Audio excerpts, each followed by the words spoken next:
Hey, greetings everybody. I'm Gerd Leonhard, Futurist in Zurich, Switzerland.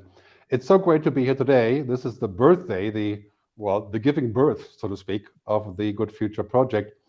I've been working on the Good Future for quite some time, and the film thing that you just saw is kind of the start of it all. Last year, I went to Lanzarote, the Canary Islands, where we spent quite a bit of time, and we made this film in the middle of COVID, to say, okay, the future isn't all bad, right? The future can be good.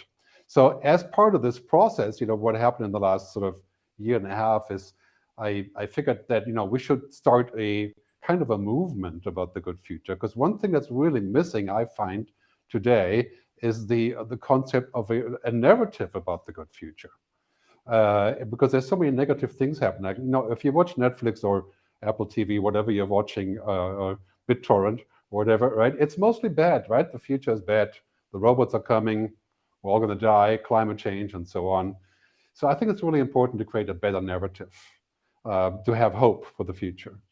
And so optimism, right? This is really what it's all about. So the first show today of the Good Future Project features a total of 5 people. We have one more person that came in at the very last moment. I will introduce them piece by piece, but you can see their beautiful heads here already getting ready to roll, right?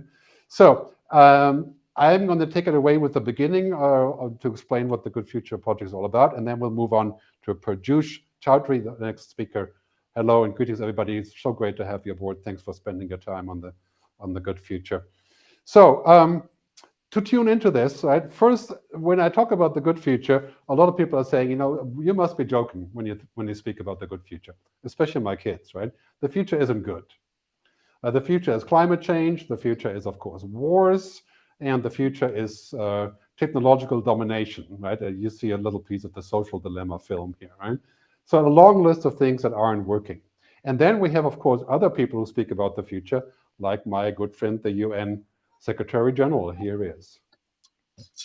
We have a choice, collective action or collective suicide. It is in our hands. Thank you. Yeah, that's pretty rough message, right? It's like we collaborate or we die, basically, right? So I always say dystopia is easy. It's easy to make films about the future that are like Black Mirror dystopia. And utopia is a perpetual fantasy, like the world is just going to be all roses and stuff, which is unlikely, right? So I'm with Kevin Kelly, who talks about protopia. And protopia is an important term because it means a stepwise approach towards a better future. Not a leap, but stepwise getting better. And we have been getting better stepwise. It's hard to imagine now looking at everything around us. But for example, 200 years ago, the average life expectancy was 36 years, and now it's 81. Right? And we've been lots and lots of improvements here. But when we talk about protopia, right, that's when I came up with this concept for the Good Future film. And I spoke about in the film, you can see it at thegoodfuturefilm.com, about what it means to think about a good future and what it actually means. And so my first message here is that I think the good future is totally possible. And it's not an illusion. It's not utopia. Yeah, but we have to make it a priority. We have to make a better narrative, and we have to jumpstart collaboration. That's really what it comes down to. It's not that we don't have the tools. We have the tools, we have the money, we have the people, right? We have to make it a total priority. And thus, the Good Future Project came about 3 months ago.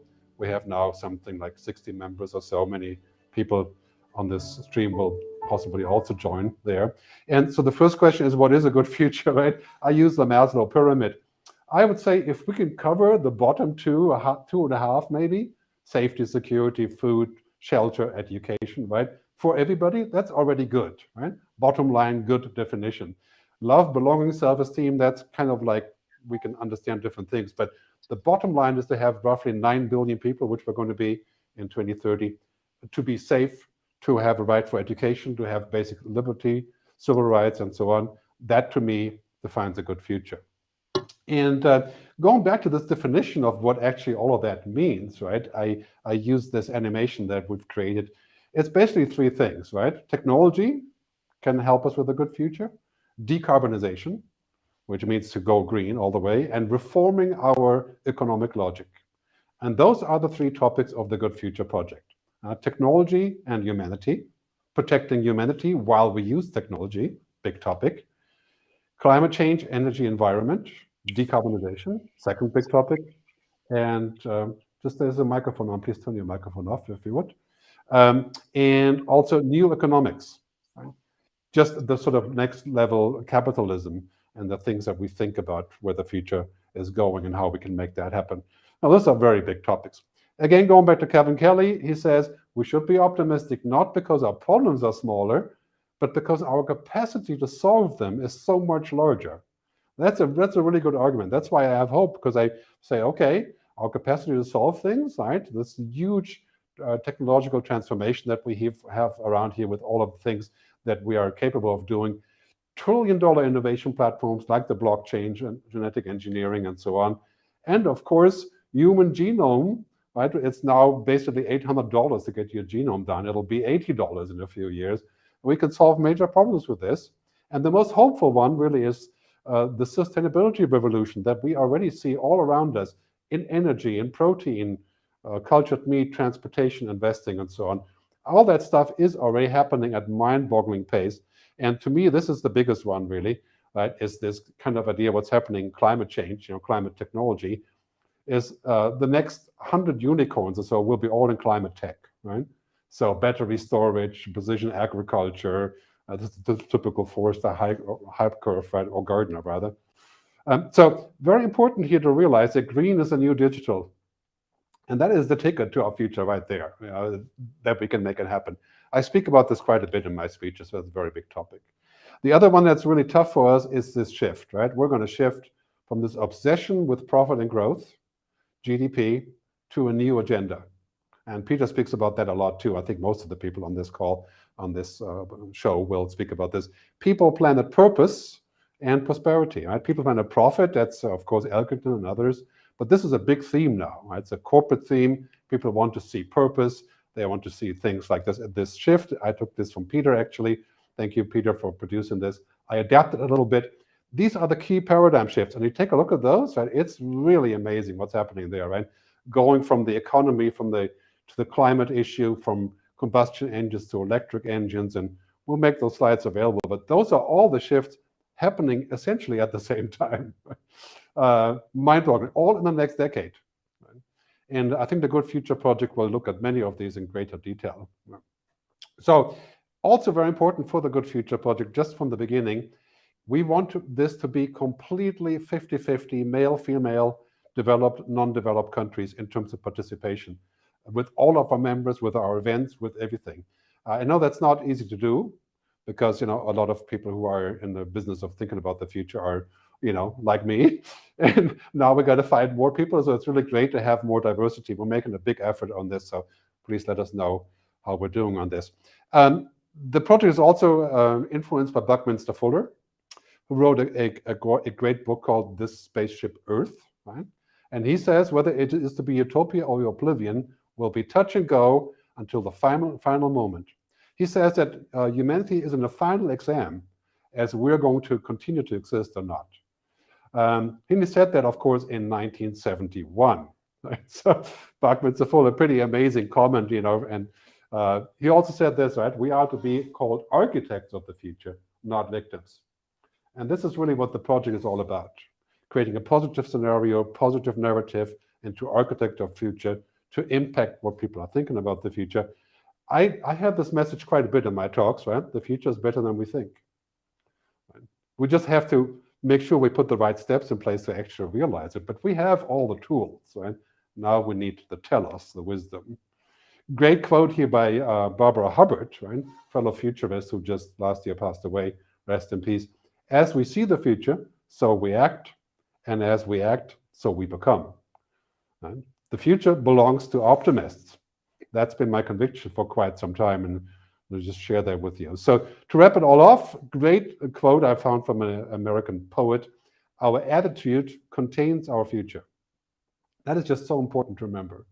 And that's a key narrative of the Good Future Project. So that wraps up my fast turbo drive presentation here for this. Now, let's go back to the other speakers. I would like to introduce Puruesh Chaudhary. Yeah, I'm getting it. She's a futures researcher focused on strategic narrative. She's in Islamabad, Pakistan. She is a distinguished fellow at the Institute of Strategic Studies there. the founder and president of the Pakistan Foresight Initiative. She wrote the Future of Pakistan report 2016. I mean, she wrote it now, it's about 2060. And she is also a great champion of the future of journalism, has co-founded several initiatives there, the Agahi Awards. She's a global shaper for the World Economic Forum, an Aspen alumni. She's a member of the World Future Society. It's a long list, so she's totally accomplished. And now here's the question to you, Puruesh, is what gives you hope about the future? What is the world like in Pakistan right now? What do you see as important? And is the good future real, or is it a pipe dream? Thanks, Gerd. And so it's great to be on a platform that really talks about the good future. And as scenarists, we're sort of engaged in sort of developing all sorts of futures. And mostly I feel that what really makes it life much more easier when we're very pessimistic about how the world is going to turn out to be. And somehow we shy away from using vocabulary like really that demonstrates the good future. So, while I needed to really do this talk, I had to really think a little harder. I mean, what is it sometime when I'm sitting in few of the meetings, not just in Pakistan, but in other places of the world, and when those meetings are very futures driven, what do I often find missing and what do I often really bring up?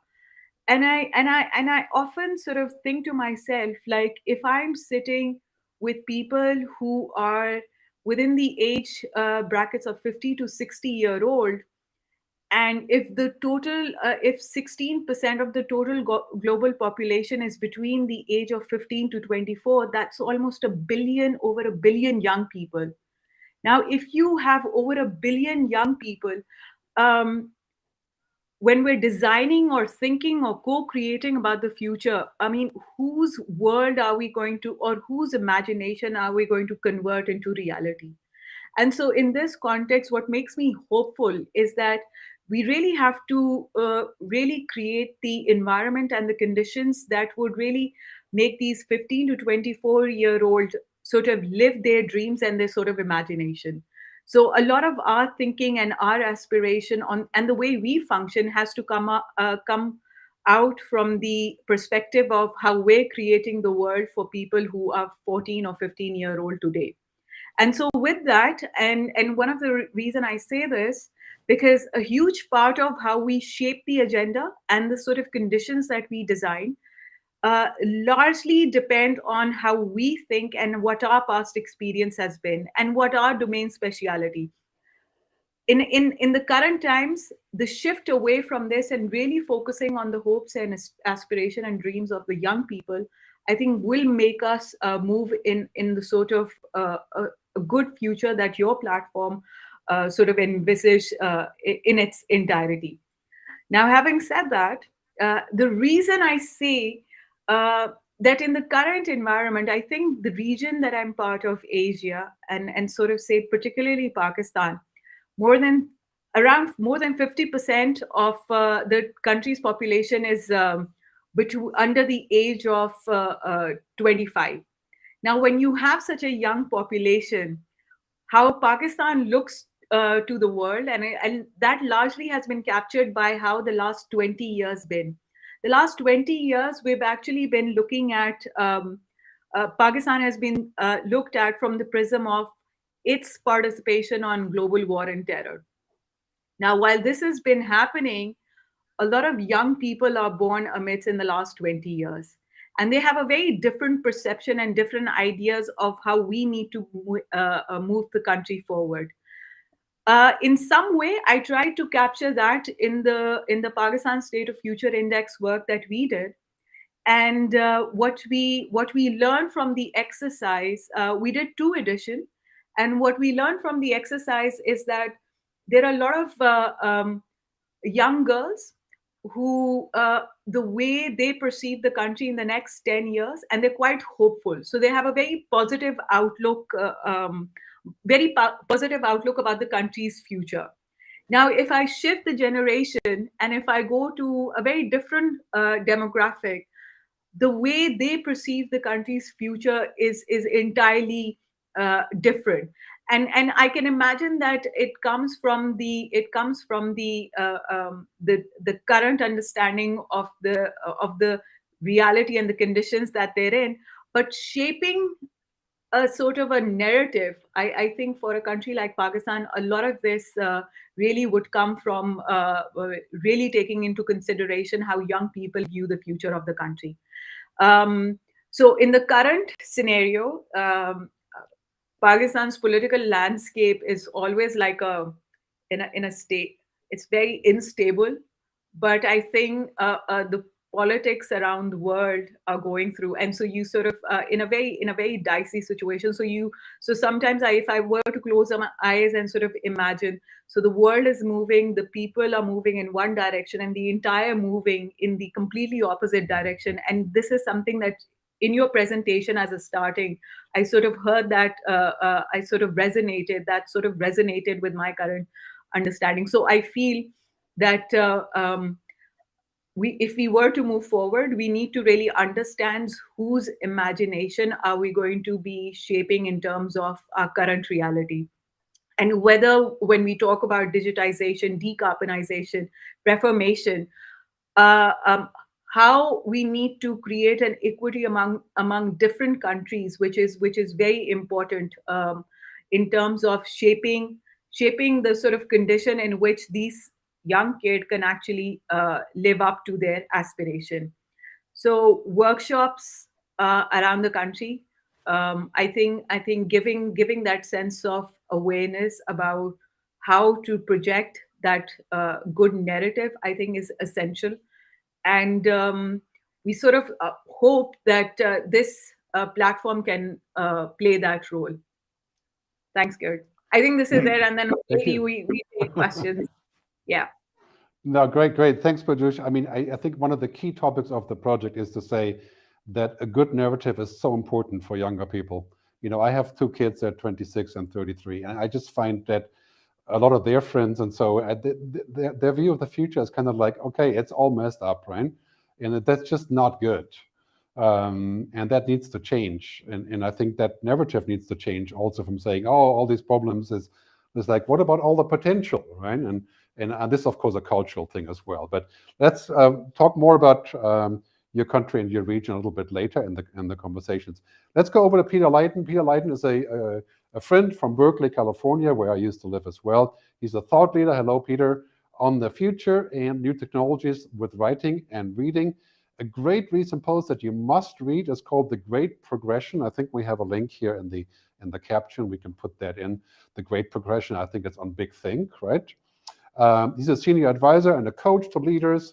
His company Reinvent Futures, and host and convener of innovations, most recently at the Long Now Foundation, a long-term think tank, and former editor of Wired magazine, author, and all-around bright guy. And the other day we reconnected. It was really amazing to see how much overlap we have with the messaging that has developed in parallel between my work and his work and the work of many others. So, Peter, over to you. Your sound? Are you on mute? There you go. Okay, good. Yeah. Well, thanks so much for having me here. I'm really excited. I've spent my entire career trying to restructure a more positive narrative about the future, honestly. So I totally love what you're trying to do here with the Good Future Project. There's no question about it. Yeah, there are some slides here. I just wanted to kind of talk about a little bit as we're talking here. Because 25 years ago, I was at the original Wired magazine. I was kind of working with the founders there, and we were trying to kind of breathe life into what people at that time could not understand what was happening with these new digital technologies, these new computers, this new internet. Everyone didn't know what these goofy startups were going to be all about. So we had to kind of try to breathe life into, hey, how is this digital economy going to work? How is this globalization with the fall of the Soviet Union? How when we knit the world together, what was that going to do? And so basically myself and another prominent futurist at the time, Peter Schwartz, created a kind of cover story in Wired, later went into a book, went into a bunch of languages, that was trying to breathe life in those next 25 years. And the thing is, you can actually project out using kind of trending and all the different tools of strategic foresight to actually look at that future world, which we did. And it largely actually played out. We told the story from the mid-90s to the 2020, how many positive things were going to happen as we knit this world together. And this is the world now that we've all kind of seen behind. So basically just this last year, and the anniversary of kind of coming up on this kind of projection of the future, I was asked by Big Think, as you mentioned there, Gerd, to actually think about the next 25 years, but to think of it through my kind of trademark positive lens of like, why, what is it that I see happening that could roll out in the next 25 years to the world, basically to 2050, getting us to that point. And honestly, I think there's all kinds of positive developments that we're not noticing now, or they're downplaying now, or they're getting kind of squished out or pushed out because of all the negativity around us in terms of the media. But I also don't think people have the tools to actually systematically think about the future and see all the very positive things that are coming out there. And so basically what I'm kind of thinking about as I think about why is it that people basically see things so negatively. And I think one of the ways to think about this is the system, which is made up of all kinds of the last 40 years. There's been a mega system, and there's been all these subsystems in that system. And that system across all these little subsystems and the mega system is breaking down. It's not working, we had this huge challenge of terrorism. We had energy was all around carbon. We had the transportation was all internal combustion. Culture was the baby boomer centric. This is a little bit through the lens of the West, but America here, but politics is more conservative. We unleashed the private sector. We were all about shareholder value. Physical work, not virtual work, industrial production, which is a lot of pollution and things. And the geopolitics from the lens of the West, I'm thinking, was also focused on the Middle East. The thing is, that world is going away. That world is dying. That world is going through death throes. But all the media and all the politicians have been living in that world for 40 years, so they're kind of seeing the end game of this thing. Meanwhile, if you think about it, every one of those categories has all these new systems. They're nascent systems that are starting to come into getting traction. They're starting to kind of become, but they're not clearly understood. They're not clearly developed even. So now we're shifting the world to this idea of we have to solve climate change. Terrorism is like, at this stage, that's like minor compared to what we got with climate change. But also, we got to shift to clean energy. That's already well happening. We got to move to electric mobility. Look what's happening. The entire auto industry is now shifting to electric mobility. The culture is driven more by young people, as the previous speaker was just speaking about. We actually have a very different culture than basically the politics, I would argue, is shifting now into more progressive. We're getting more into the public sector. This is, again, through the lens of the West, but we're shifting back to a thing that happened after World War II. We're thinking about everybody, the stakeholders in capitalism. We're basically moving work to virtual. We're biological production, which is genetic engineering and kind of synthetic biology. And ultimately, our geopolitics from, again, the Western point of view is moving more to Asia and all the huge populations there and how we have to solve climate change. But again, this is a great, but this world is not fully understood. So what's happening now, and I think this is a big part of the kind of despair and the gloom and doom out there, is this one world is, I think of that old world is on one side of the cliff, and the new world isn't fully kind of understood and fully developed on the other side. And we happen to be living in the decade where we got to make that jump. I spent a lot of time talking to senior leaders and CEOs and boards and all kinds of people trying, and leaders of our organizations, not just companies, foundations, philanthropies, trying to wrap their heads around this is what's happening in the 2020s. And I think it's really resonating with people there. Now, the positive thing is that there's so many things that are trajectory for the next 25 years that we can work on that are just going to be awesome. Universal connectivity, these are the inexorables. There are trends and technologies that are just going to happen under any scenario of our future, and many of them are positive. For example, we still have 3 billion people who are not on the internet right now, and that this decade will be connected. We will absolutely have everyone connected there. We are going to have AI, which is like a superpower in many ways. There's people worried about the dangers of it, but there's all these positive things. We're watching all kinds of things with the clean energy developments I just described to you. This genetic understanding and our kind of ability to manipulate genetics to kind of essentially create materials and things that could never have happened before. Gerd made some reference to that.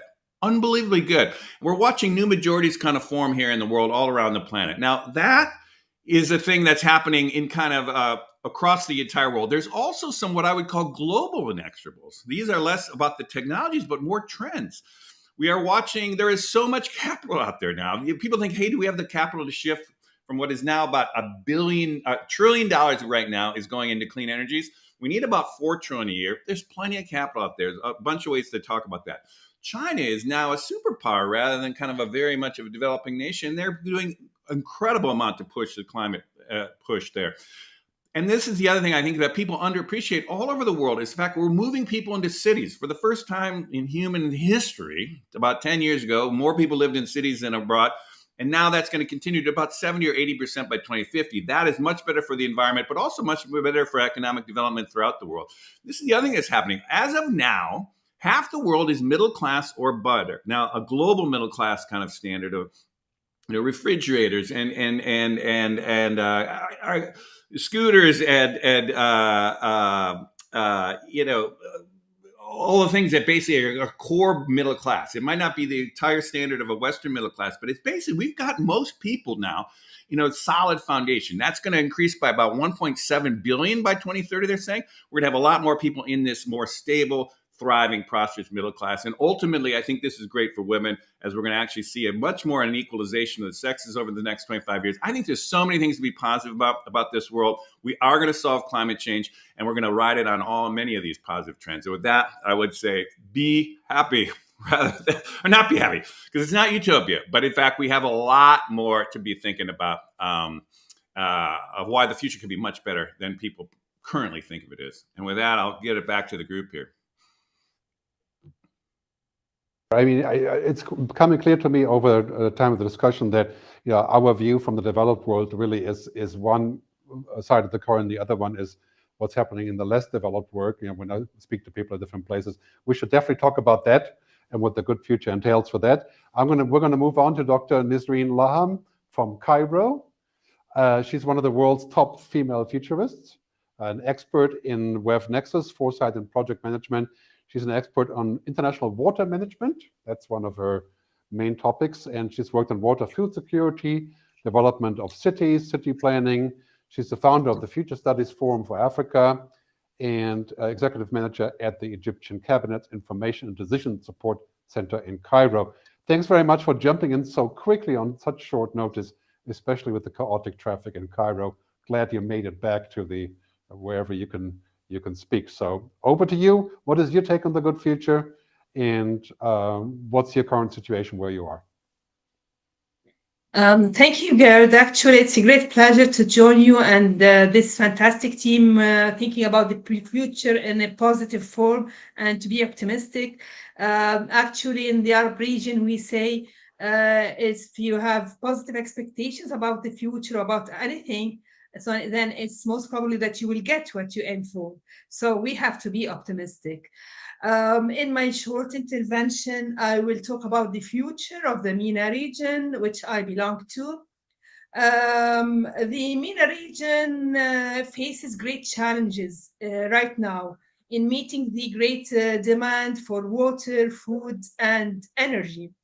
And this is driven by major two trends in the region. On the demand side, the high rate of population growth, and it's expected that in 2050 we'll have 723 million people resided in the region. And the other trend is a high rate of rapid urbanization. And it's expected that by 2050, we'll have 68% of the people resided in cities, which is a really high percent.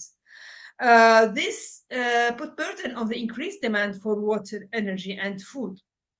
And on the supply side, for the energy sector, for example, although 43% of the world oil reserves are in the region, with immense potential for renewable energy, we have still 35 million people with no access to electricity. And if we have projections with the business as usual, this will increase by 80% to 80% in 2050. Regarding the water issue, the MENA region is the most water scarce region in the world, with less than 500 cubic meter per person per year, which is really a low number, with some countries more than this, the less quantity of per capita water quantities.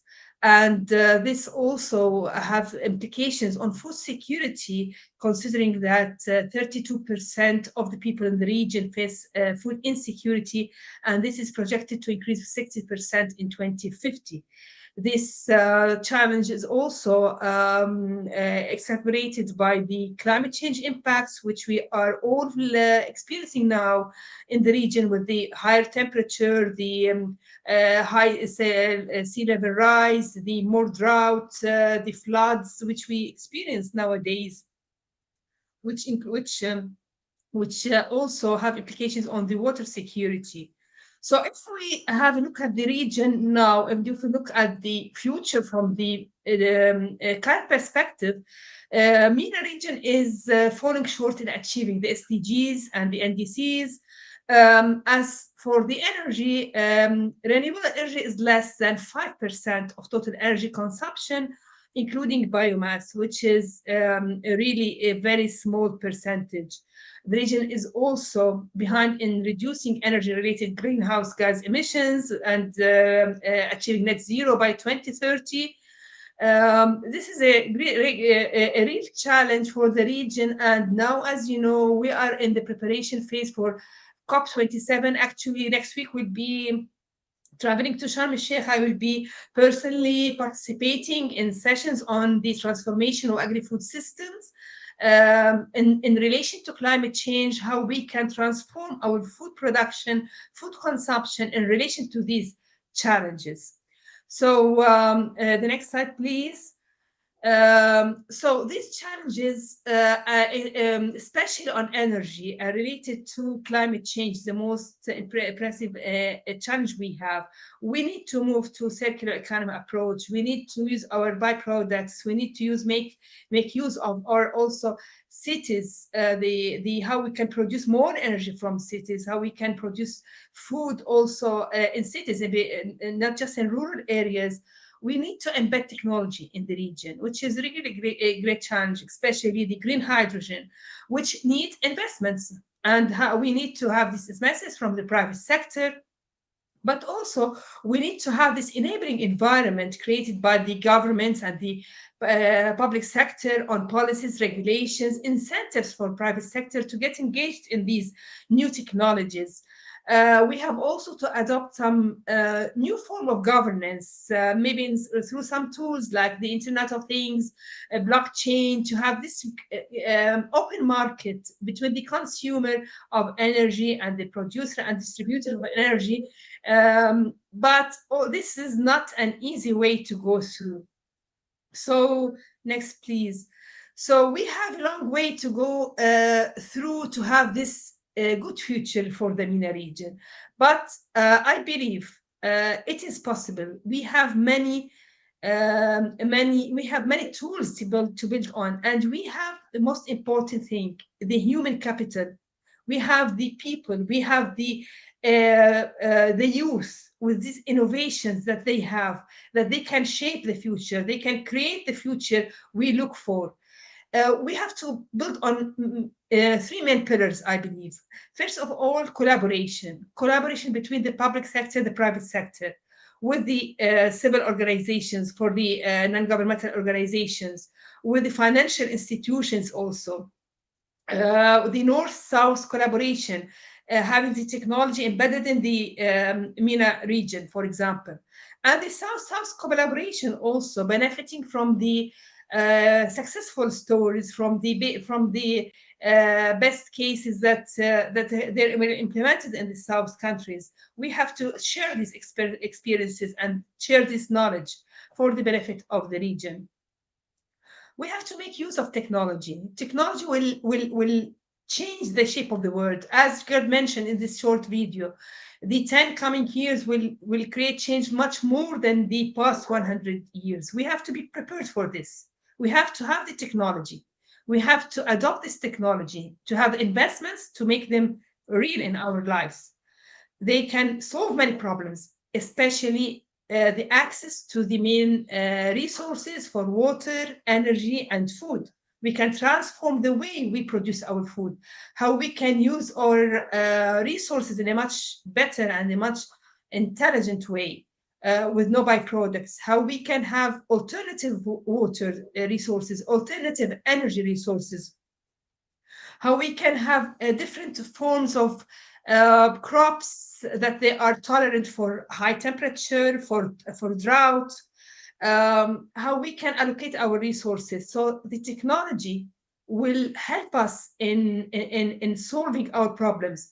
But it's not only solving our problems, it's having a better future for our children, for our dreams. We have to think of the future on the future. It's not a dream. It's thinking of the future in a scientific way, or in a realistic way. It's a dream, but a realistic dream that could happen on ground for our future children. But what we do nowadays, currently, to achieve this dream? So this is the point: to use the future, in taking the decisions nowadays in our current life. What we have to do, what is our responsibility for children, for this good future. The third component that we have to work on is humanity. We have not to forget that we are human beings. We have not just to fulfill our basic needs. We have to live happily in this life. We have to live happily and for the good of the environment and good for the planet. Not to have to be dragged by technology that is the only way for our prosperity in the future.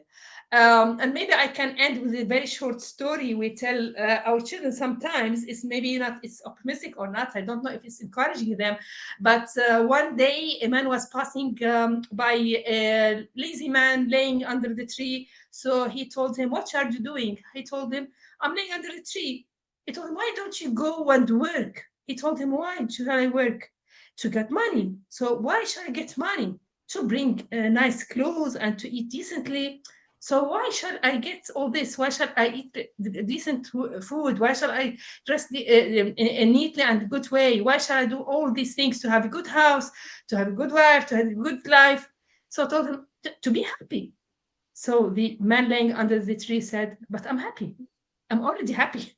So we have not to forget that we are humans. We have needs and we have to live happily on our planet. We have to make use of the technology, of collaboration, of all tools we have, but to put in mind, we have to be the ones that we master this planet. We must master the environment, master our lives on this planet, and to be optimistic, as Gerd mentioned.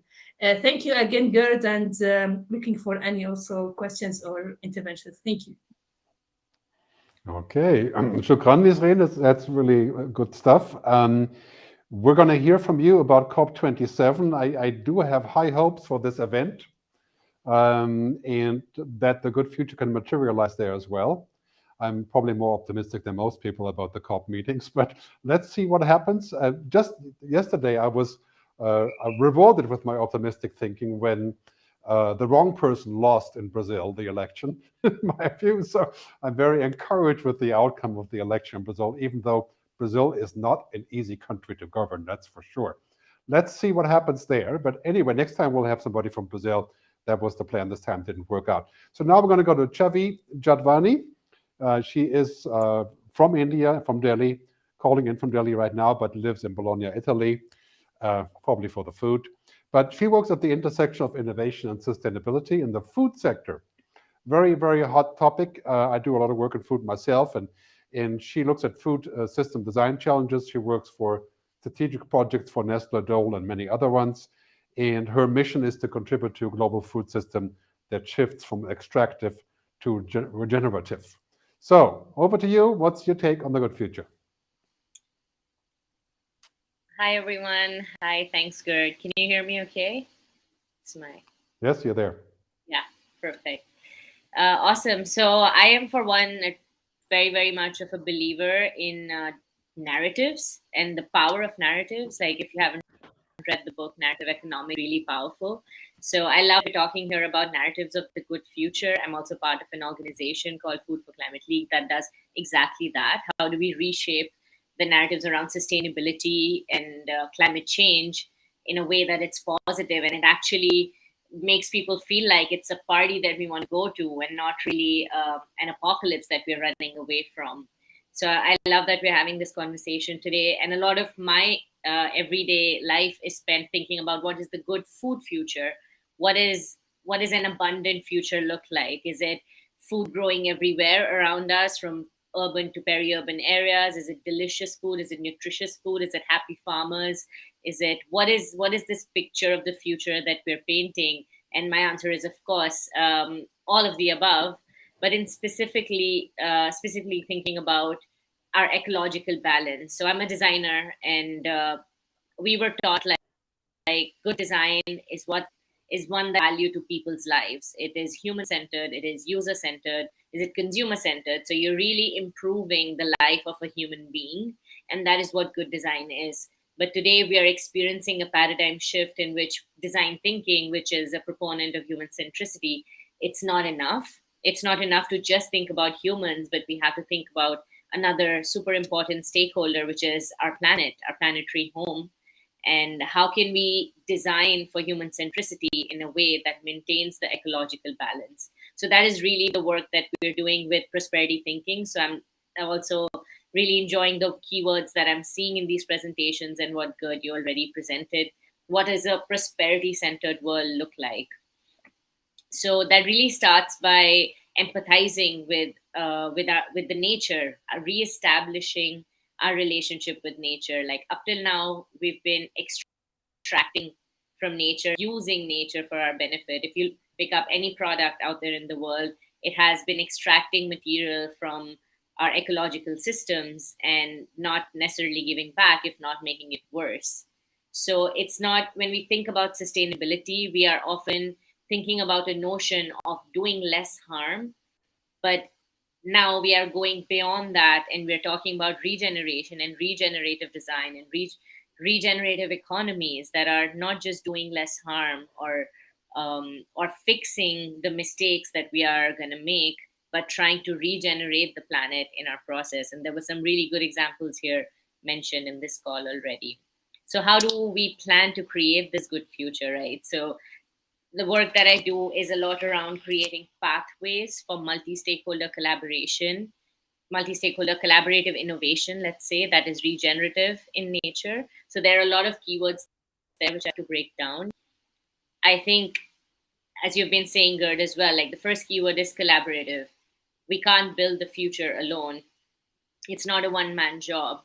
So it requires different actors to work together, mull over ideas together, co-create, co-design, and to make this future happen for it, that is positive for it, for people and the planet both. So how do we, what are these pathways of collaborative innovation, collaborative design, collaborative change? What do they look like? The second keyword there was innovation. So to build a future that sustains all its beings' needs, we need to get imaginative with what we have. We need to get creative with what we have. Nature is abundant, but at the same time, our Earth, our planetary home, has its own budget in a way. So how do we innovate within what we already have? So these projects are aimed at innovating and designing new solutions for impact. And the third keyword, as I was saying, is regenerative. We cannot just stop at sustainability.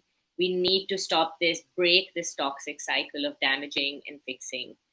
So this is how we can act on this future. And why I truly have hope for good future is because I have never more than before today have seen so many learning opportunities for young people, for people of all ages really, that have been engaging with these issues, even from small or big.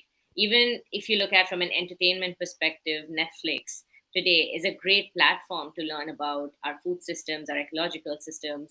There are so many documentaries out there. People are innovating in pedagogy. People are innovating in online education models. And there are so many people, like already in 5 years, I have seen a myriad of training programs around sustainability that came out. And already in the work that we do at Future Food, we see every day a lot of intergenerational programming around the topic of climate change and sustainability, and young people excited to create this future. So I'm I'm pretty sure we are on the good path, seeing all these people activating their agency, learning about entrepreneurship, and acting at their own local level on these issues. That's my 2 cents. Thank you, Chhawi. Great. Okay, so one of these days we're going to have a session on food and agriculture and stuff. We'll invite you back for that one. That's one of the key topics. The other day, I think it was a couple of years ago, I was in California doing a session for the CIA. Not that CIA, but the California Institute of Culinary Arts, and we tasted cultured meat, from the lab, and I couldn't tell the difference. I mean, I was eating this $2,000 a kilo, meat from the lab, and it was amazing. I think that all that stuff is really changing everything. So, great. Before we go into the discussion, a quick reminder for everybody that's watching out, the millions of people out there. Don't forget to go to thegoodfutureproject.com and sign up for news, and also sign up as a supporter for the project. We need to grow the project in a sustainable way, of course. So please do sign up. Any internal questions or follow-ups from the other speakers to the other speakers? Yeah, anybody? Otherwise, we take a question from the audience. As a reminder to the audience, you can type your question into YouTube and LinkedIn, and we'll bring it out here. If we like the question, it's going to be brought straight into the stream. So let's take the first question, unless there's an internal comment, and we can debate. So, how can we enable inclusion of voices among the extremely poor, even if they have a smartphone? The cost of connectivity is excluding them. Who wants to jump on this? Come on, guys, don't be shy. I know you're not shy. I'll jump in on that one. Oop. Can you hear me okay? Okay. Yeah. Mm-hmm. I think what's underappreciated right now is with Starlink, and there's a bunch of low-level satellite going across the world here, in that we are going to be able to touch every region of the world with high bandwidth. That's one thing. We also know that the costs of these smartphones are, keep getting driven down, and certainly the basic functionality will be quite cheap throughout the course of this decade. So I think whether it's affordability of the extreme, like people, the extreme poor are under $2 a day. They're not going to be able to buy a smartphone. But it seems to me that over the course of this decade that we will be able to actually almost give these things for the good of humanity, but also the good of kind of for climate change reasons, all kinds of stuff. That I do actually think that this connectivity issue of bringing people into that basic thing is huge. The other thing I would just say, one last thing, is I think what's happening now with AI is getting close enough that this decade we will have simultaneous language translation for anyone. You don't have to have an educated elite to be talking the lingua franca of English here. I think these people who are really on the bottom end, extreme poverty, and will be able to actually communicate and hear and learn and do everything else across languages in ways that are going to be technology enabled. So I think there's a lot of things that technology can help in that way. And I think there's a lot of kind of human-centered things of, hey, let's get everyone online for the good of everybody, but also it's a win-win for the whole planet. So anyhow, I think there's a lot of reasons for optimism on that. Let's hear the developing world. That's one of you guys. Yeah, I can jump in here. Yeah, following on what has been mentioned on inclusiveness and involving everybody, leaving no one behind, there are many initiatives in the MENA region. For example, for the smallholder farmers, they have their mobiles and they have applications on their mobiles telling them how to irrigate the plants, how much they have to irrigate, how much fertilizers they have to provide. So these IT tools, these mobiles, that have provided them with a high level of connectivity and using them in their common days. And this they are conserving resources. They are doing better in their business, even though it's small business.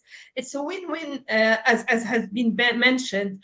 And these technologies have been able really to connect smallholder farmers, which really are vulnerable people, even for women and gender inclusiveness in these projects. Many projects are considering the gender transportive approach with these technologies, that they can have access to what's going in the region, how they can, for example, for farmers, how they can sell their products without intermediaries. So it's a technology that can be connect them even in a good way for their benefit. And it's really doing well on ground with the grassroots initiatives in the region.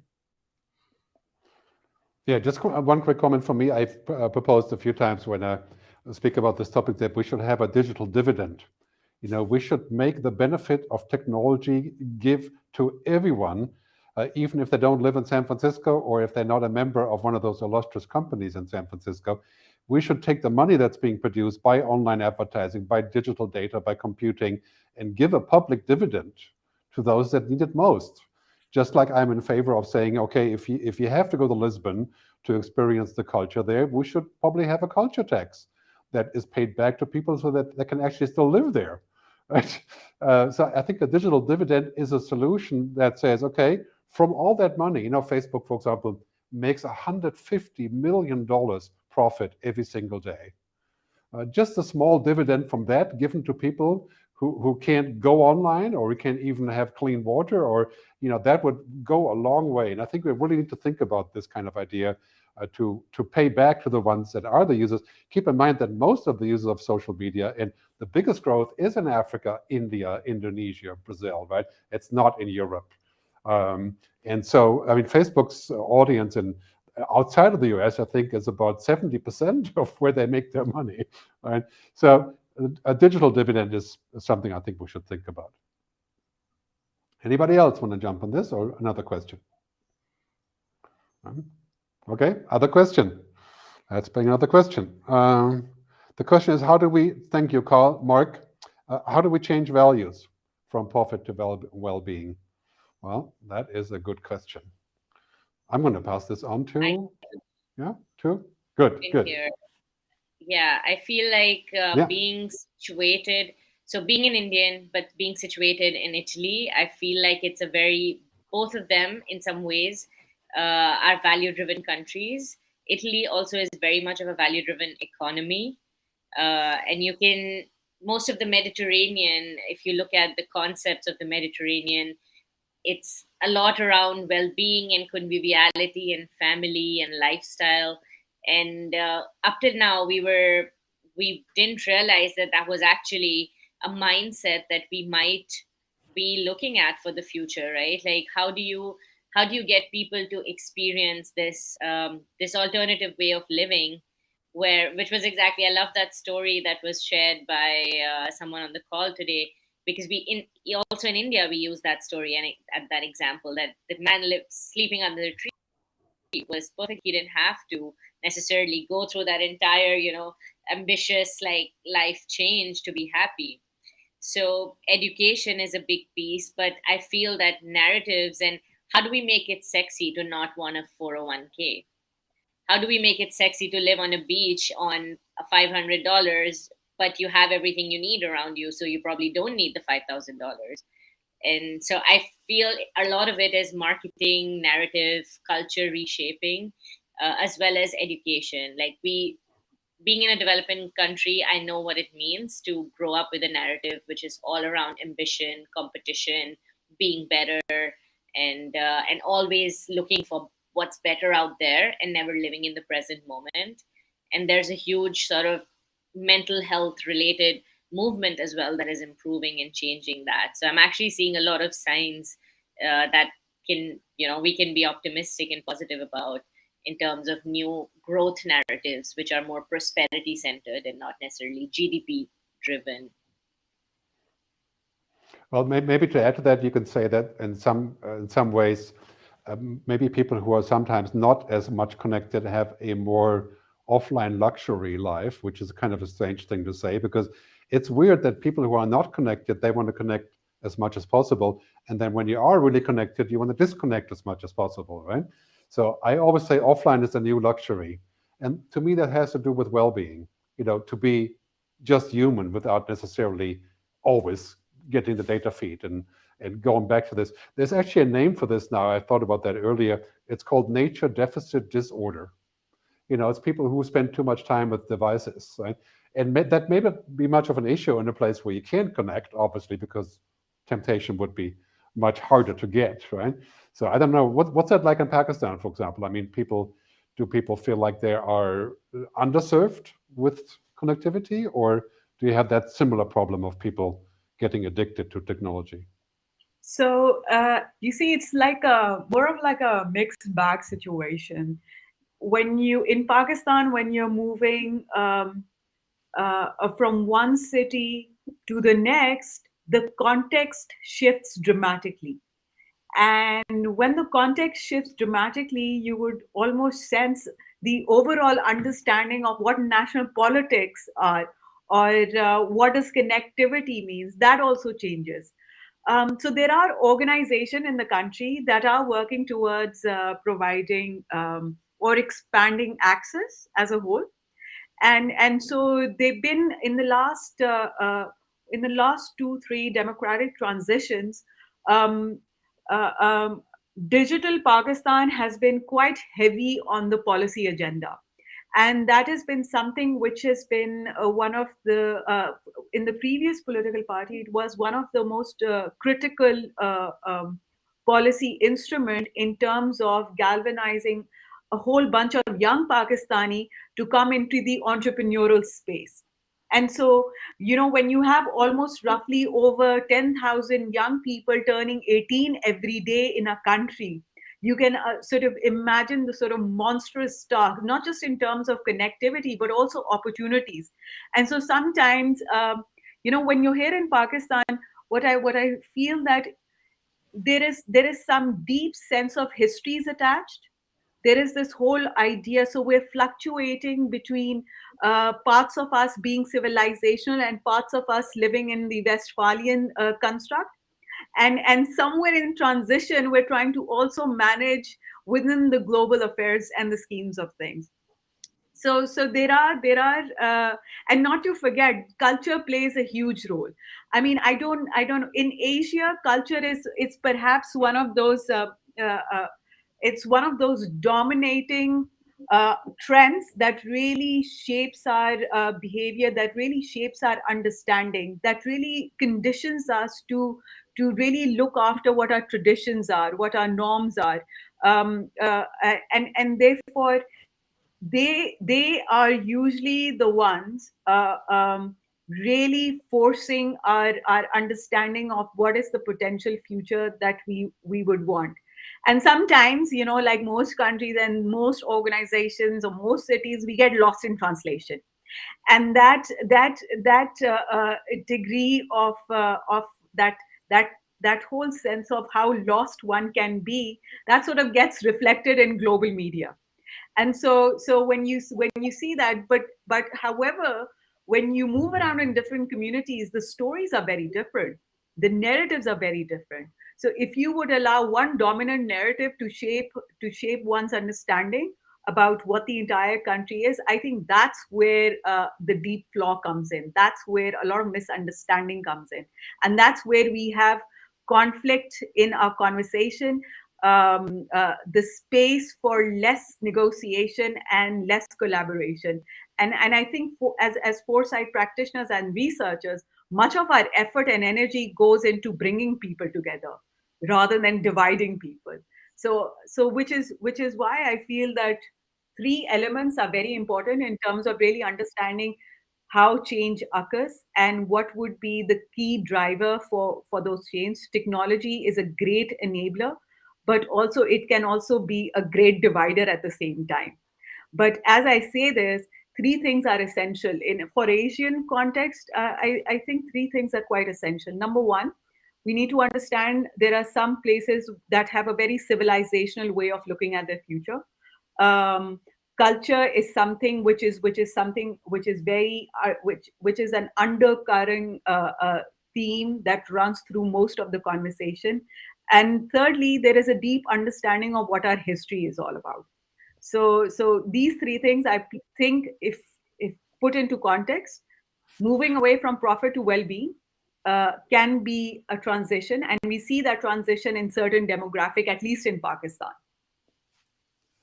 Yeah, I'm an optimist on this. I think we're seeing that transition everywhere now.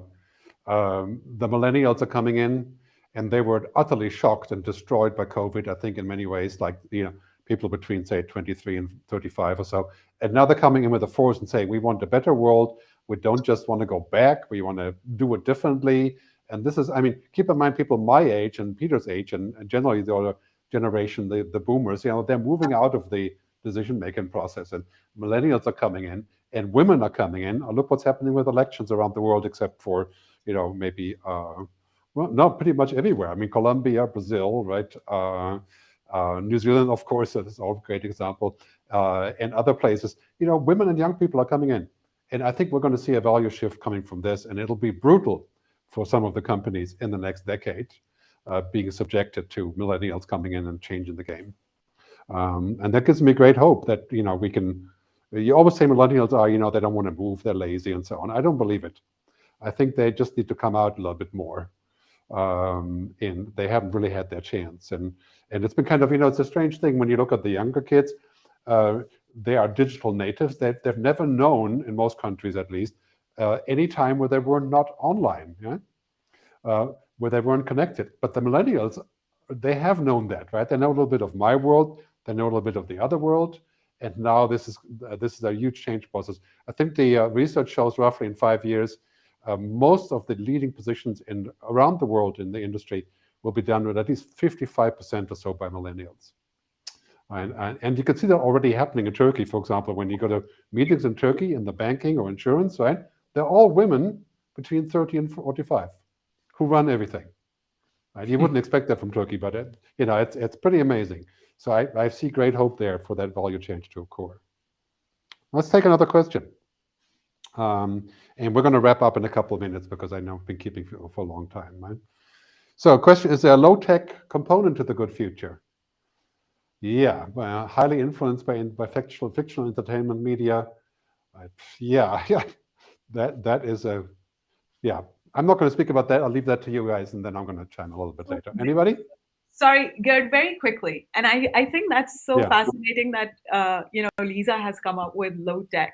And I'm just going to talk very briefly. So there is a sort of movement in Pakistan where young people are really going up north, experiencing the nature, and they wouldn't care if they're disconnected. And here's a place where there is almost zero to very low connectivity, and they'd be disconnected from the families over 2 weeks or 3 weeks, given the amount of, and so there is this in their imagination, I'm assuming, that experience and that close relationships is playing a fundamental role in how they also experience a sense of well-being. So their sense of well-being is not really technology driven. Their sense of well-being is in human connections. So I think it may be different for different countries, but at least what I see in Pakistan, that is a low-tech component is pretty much part of the good future. And nature. And you mentioned nature deficit disorder. That's something I think many young people are actually changing. Yeah, I mean, nature is obviously a key part of the good future because we're part of nature. And going back to nature, I think that's going to be so crucial without not using technology. It's not an antidote. It's basically a balance question, right? These days, you see a lot of people who have more relationships with their screens than they have with other people. And I think that is definitely detrimental. Also, when we think about the fake world that's forming within the sort of Netflix bubbles or Black Mirror, or of course the metaverse, right? It's at the world where the real world sucks, so we go off to a virtual world, right? And that's kind of what Zuckerberg wants us to believe, that his world is going to be so nice and beautiful. You can be anything you want, and you don't have to have a body anymore. Right? Anyway, I think that's a very, very big topic. Also, a key topic of the Good Future Project is to say, how do we protect humanity? How do we protect the traditional, the indigenous, the things that are part of us without being intermediated by some device? Any other comments? Yeah, no? You'd be tempted for this? I think we all agree on this. So, okay, so final question, okay? So question for the panel, how do you feel we can all make these positive energies more visible? Should we focus more on SD17 and even transcend the SDGs to fast-forwarding developments? I'll take a quick answer, and then all of you should make a final comment on this. my comment on this is all great stuff. I love what the UN is doing, the SDGs, even the World Economic Forum. They all do little pieces of their thing. I think what is missing is a global narrative that gets a good story out there, gets people hopeful, that produces media, that is a mainstream of what people are tapping into. That is what's missing. Take away the technology conversation from the tech companies, put it into the public space, the civil space, right? Talk about what democracy does with create a positive story and get our young people excited to be part of that future. As Buckminster Fuller, that we're supposed to be architects, not consumers or victims of the future. I think this is really, all these organizations are doing great work, but the narrative is too weak, and that needs to change. Okay, your final comment now. This is your chance. Yep. Okay, I'm listening. Okay, I just go like really quickly. Well, yeah, okay. Go ahead. Okay. So I'll give you very briefly. So we're working with few philosophers out of Lahore. And, when you talk about how do you make this positive and how do you bring this all together? So the whole, their whole foundation of their philosophical work is how do you move the human mind from being rather stuck in a very technicalities to becoming nature-centric. So a lot of their work is around, what they call their work is evolutionary mentology.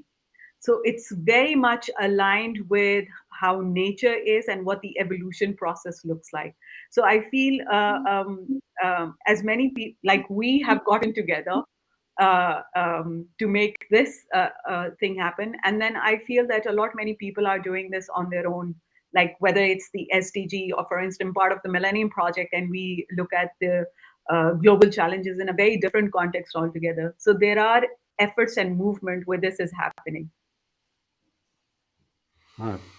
Nasreen, Peter. Oh, okay.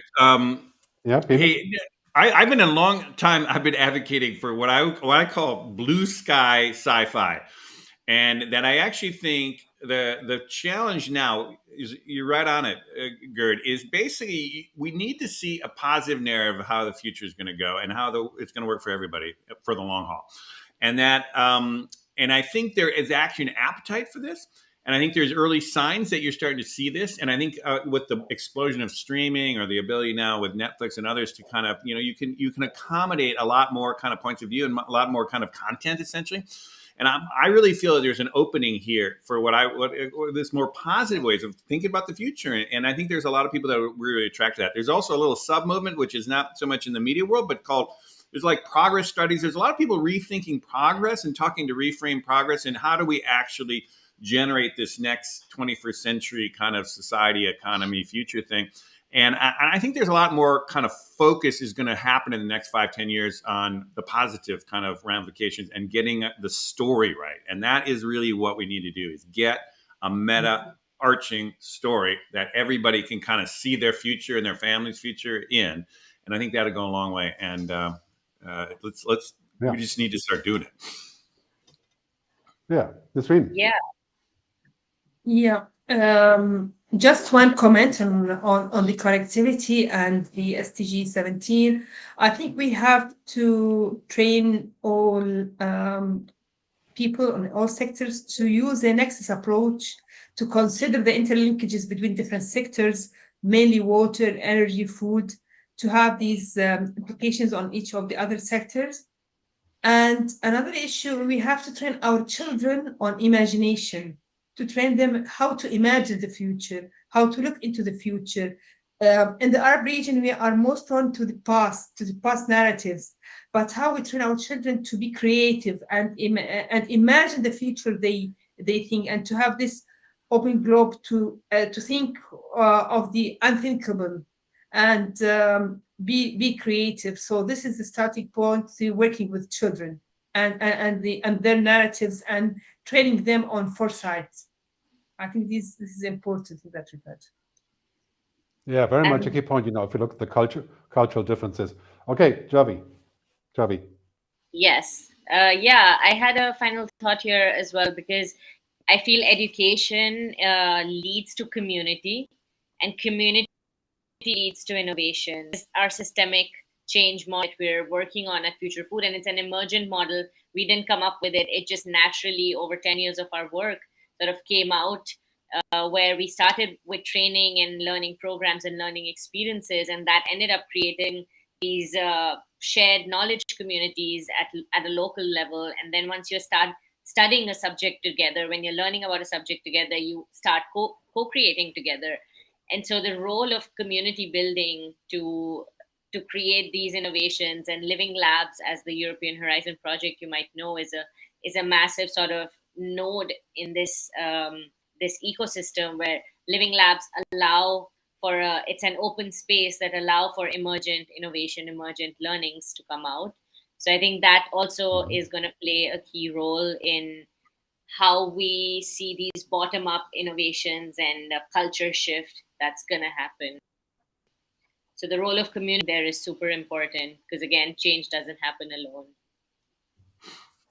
Great. I mean, it's also a good closing connection here, because we are looking to build a community around the Good Future project, and it's it's very nascent. It has to percolate and become lively. But this is what we're working on, and we'll be doing another show hopefully in about 4 weeks, and we're going to start doing special episodes on food, on agriculture, on of course energy and green energy and all these topics. So if you have any ideas, just go to the project and send a message. I want to thank the speakers and the panelists, and thanks so much for being here. I know this took up quite a bit of your time here. And after all, it's Halloween in America, right? Of course, that's still the morning there. So I'm happy you weren't dressed up as a monster. So great to have all of you here. Thank you very much. And watch the film, thegoodfuturefilm.com. Let me know what you're thinking. And if you have any ideas, please get in touch. And thanks for tuning in. Thank you, everybody. And goodbye. Talk to you later.